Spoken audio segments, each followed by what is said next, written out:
ಬೈಜಾಪುರ ಗ್ರಾಮ ಪಂಚಾಯಿತಿಯ 2ನೇ ಅವಧಿಯ ಅಧ್ಯಕ್ಷರಾಗಿ ರಾಮಲಕ್ಷ್ಮಮ್ಮ ಅವಿರೋಧವಾಗಿ ಆಯ್ಕೆಯಾಗಿದ್ದಾರೆ. ತಿಪ್ಪೇಶ್ ರಾಜೀನಾಮೆಯಿಂದ ತೆರವಾಗಿದ್ದ ಅಧ್ಯಕ್ಷ ಸ್ಥಾನಕ್ಕೆ ರಾಮಲಕ್ಷ್ಮಮ್ಮ ಅವಿರೋಧ ಆಯ್ಕೆಯಾಗಿದ್ದಾರೆ. ಕೊರಟಗೆರೆ ತಾಲೂಕಿನ ಹೊಳವನಹಳ್ಳಿ ಹೋಬಳಿಯ ಬೈಜಾಪುರ ಗ್ರಾಮ ಪಂಚಾಯಿತಿಯ ಅಧ್ಯಕ್ಷರ ಚುನಾವಣೆ ನಡೆದಿತ್ತು.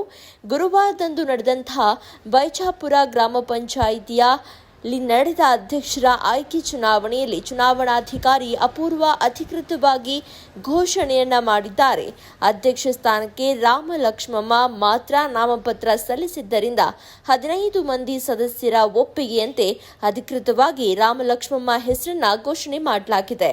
ಗ್ರಾಮ ಪಂಚಾಯಿತಿಯ 19 ಮಂದಿ ಸದಸ್ಯರ ಪೈಕಿ 4 ಸದಸ್ಯರು ಗೈರಾಗಿದ್ದು 15 ಮಂದಿ ಸದಸ್ಯರ ಸಂಖ್ಯಾಬಲದಿಂದ ರಾಮಲಕ್ಷ್ಮಮ್ಮ ಅಧ್ಯಕ್ಷೆಯಾಗಿ ಆಯ್ಕೆಯಾಗಿದ್ದಾರೆ. ಗ್ರಾಮ ಪಂಚಾಯಿತಿ ವ್ಯಾಪ್ತಿಯ ಅಭಿವೃದ್ಧಿ ಕೆಲಸಗಳಿಗೆ ಒತ್ತು ನೀಡುವ ಭರವಸೆಯನ್ನ ಈ ವೇಳೆ ನೂತನ ಗ್ರಾಮ ಪಂಚಾಯಿತಿ ಅಧ್ಯಕ್ಷೆ ನೀಡಿದ್ದಾರೆ. ಈ ವೇಳೆ ಗ್ರಾಮ ಪಂಚಾಯಿತಿ ಸದಸ್ಯರಾದ ಸಮೀವುಲ್ಲಾ, ಲಕ್ಷ್ಮೀಪತಿ, ತಿಪ್ಪೇಶ್, ಗೋವಿಂದರಾಜು, ಮಂಜುನಾಥ್, ಆರ್ಸಿ, ಕಾಂಚನ, ವೆಂಕಟಾಚಲಯ್ಯ, ಮೀನಾಕ್ಷಿ, ಅರಸಮ್ಮ, ಶೋಭಾ, ಕರಿಯಪ್ಪ, ಕೆಂಪಲಕ್ಷ್ಮಮ್ಮ, ಬಸಮ್ಮ, ನಾಗರಾಜು, ತಾಲೂಕು ಪಂಚಾಯಿತಿ ಮಾಜಿ ಉಪಾಧ್ಯಕ್ಷ ವೆಂಕಟಪ್ಪ, ಗ್ರಾಮ ಪಂಚಾಯಿತಿ ಪಿಡಿಒ ಉಮೇಶ್, ಮಾಜಿ ಗ್ರಾಮ ಪಂಚಾಯಿತಿ ಅಧ್ಯಕ್ಷ ನಾಗರಾಜು, ವೆಂಕಟೇಶ್, ಜಿಲ್ಲಾ ಗ್ಯಾರಂಟಿ ಸಮಿತಿ ಸದಸ್ಯ ವೆಂಕಟೇಶ್ ಬಾಬು, ತಾಲೂಕು ಪಂಚಾಯಿತಿ ಮಾಜಿ ಸದಸ್ಯ ರಾಜಣ್ಣ, ಮುಖಂಡ ನವೀನ್ ಕೃಷ್ಣಮೂರ್ತಿ ಸೇರಿದಂತೆ ಇತರರು ಉಪಸ್ಥಿತರಿದ್ದರು. ಗ್ರಾಮ ಪಂಚಾಯಿತಿಯಲ್ಲಿ ಅಧ್ಯಕ್ಷ ಚುನಾವಣೆ ಏನ್ ನಡೀತು ಆ ಒಂದು ಚುನಾವಣೆ ಪ್ರಕ್ರಿಯೆಯಲ್ಲಿ ನಮ್ಮ ಎಲ್ಲ ಒಟ್ಟಾಗಿ ಸದಸ್ಯರೆಲ್ಲ ಸೇರಿ ಒಂದು ರಾಮಲಕ್ಷ್ಮಮ್ಮನ ಅಧ್ಯಕ್ಷ ಮಾಡಕ್ಕೆ ಎಲ್ಲ ಶ್ರಮಿಸಿದ್ದಾರೆ. ಅವ್ರಿಗೆಲ್ಲರಿಗೂ ತುಂಬ ಧನ್ಯವಾದಗಳನ್ನ ಹೇಳ್ತೀವಿ. ಅದೇ ರೀತಿ ಎಲ್ಲ ಸದಸ್ಯರು ಒಂದು ಸಹಕಾರ ಪಡ್ಕೊಂಡು ಮುಂದಿನ ದಿನಗಳಲ್ಲಿ ಪಂಚಾಯಿತಿ ಅಭಿವೃದ್ಧಿ ಪಥದತ್ತ ಕೊಂಡೊಯ್ತಾರೆ ಅನ್ನೋ ಒಂದು ಆಶಾಭಾವನೆ ನಮ್ಮಲ್ಲಿದೆ. ತುಂಬ ಹೃದಯ ಎಲ್ಲರಿಗೂ ತುಂಬ ಹೃದಯದ ಧನ್ಯವಾದ. ಮುಂದಿನ ದಿನಗಳಲ್ಲಿ ಎಲ್ಲರೂ ಸಹಕಾರ ಪಡೆದು ಎಲ್ಲ ಹಳ್ಳಿಗಳಿಗೆ ಅಭಿವೃದ್ಧಿಗಾಗಿ ಶ್ರಮಿಸ್ತೀವಿ.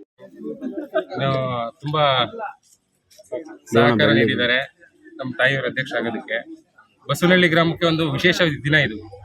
30 ವರ್ಷದ ಇತಿಹಾಸದಲ್ಲಿ ನಮ್ಮ ಗ್ರಾಮದಿಂದ ಯಾರು ಗ್ರಾಮ ಪಂಚಾಯತಿ ಅಧ್ಯಕ್ಷ ಆಗಿರಲಿಲ್ಲ. ಇವತ್ತು ಗ್ರಾಮ ಪಂಚಾಯತಿ ಅಧ್ಯಕ್ಷ ಆಗಿ ನಮ್ಮ ತಾಯಿಯವರಿಗೆ ಎಲ್ಲ ನಮ್ಮ ಗ್ರಾಮ ಪಂಚಾಯತಿ ಸದಸ್ಯರು ಯಾವುದೇ ಭೇದ ಭಾವ ಮಾಡದೆ ಸುಮಾರು 30 ವರ್ಷಗಳಿಂದ ಬಸವನಹಳ್ಳಿ ಗ್ರಾಮಕ್ಕೆ ಅಧ್ಯಕ್ಷರು ಆಗಿಲ್ಲಪ್ಪ ಅಂತ ಹೇಳ್ಬಿಟ್ಟು ಎಲ್ಲರೂ ಒಮ್ಮತದಿಂದ ಒಪ್ಪಿ ಇವತ್ತು ಅಧ್ಯಕ್ಷ ಮಾಡೋದಕ್ಕೆ ಸಹಕರಿಸಿದ್ದಾರೆ. ಅವರೆಲ್ಲರಿಗೂ ನಾವು ತುಂಬ ಹೃದಯದ ಧನ್ಯವಾದಗಳನ್ನ ಅರ್ಪಿಸಿ ನಮ್ಮ ಜೀವನ ಇರೋವರೆಗೂ ಚಿರಋಣಿ ಆಗಿರ್ತೀವಿ, ನಮ್ಮ ಬಸವನಹಳ್ಳಿ ಜನತೆ ಮತ್ತೆ ನಾವು.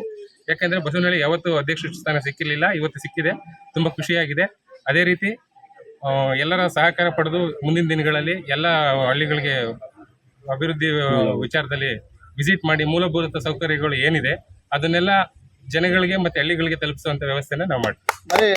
ಉಪಾಧ್ಯಕ್ಷರಿಲ್ಲ, ರಾಜೀನಾಮೆ ಕೊಟ್ಟಿದ್ದಾರೆ, ಇನ್ನು ಡೇಟ್ ಅವಧಿಗೆ ರಾಜೀನಾಮೆಯಿಂದ ತೆರವಾದ ಸ್ಥಾನಕ್ಕೆ ಇವತ್ತು ಪಾರದರ್ಶಕವಾಗಿ ಕೊರಟಗೆರೆ ತಾಲೂಕ್ ಪಂಚಾಯಿತಿಯ ಕಾರ್ಯನಿರ್ವಾಹಕ ಅಧಿಕಾರಿಗಳಾದಂತಹ ಅಪೂರ್ವ ಅನಂತರಾಮ್ ಅವರು ಚುನಾವಣಾಧಿಕಾರಿಯಾಗಿ ಒಂದು ಯಶಸ್ವಿಯಾಗಿ ನಡೆಸಿಕೊಟ್ಟಿದ್ದಾರೆ. ಈ ಒಂದು ಚುನಾವಣಾ ಪ್ರಕ್ರಿಯೆಯಲ್ಲಿ ನಾಮಪತ್ರ ಒಬ್ಬರೇ ಸಲ್ಲಿಸಿದ್ದು ಅವಿರೋಧವಾಗಿ ಶ್ರೀಮತಿ ರಾಮಲಕ್ಷ್ಮಮ್ಮ ವೆಂಕಟಪ್ಪನವರು ಆಯ್ಕೆಯಾಗಿರ್ತಾರೆ. ಅವರು ಮುಂದಿನ ದಿನಗಳಲ್ಲಿ ಪ್ರಾಮಾಣಿಕವಾಗಿ ನಿಷ್ಠೆಯಿಂದ ಮುಂದಿನ ಅವಧಿಯವರೆಗೆ ಉಳಿದ ಅವಧಿಯವರೆಗೂ ಪ್ರಾಮಾಣಿಕವಾಗಿ ನಿಷ್ಠೆಯಾಗಿ ಕೆಲಸ ಮಾಡ್ಕೊಂಡು ಹೋಗ್ತಾರೆ ಅಂತ ಈ ಮೂಲಕ ನಿಮ್ಗೆ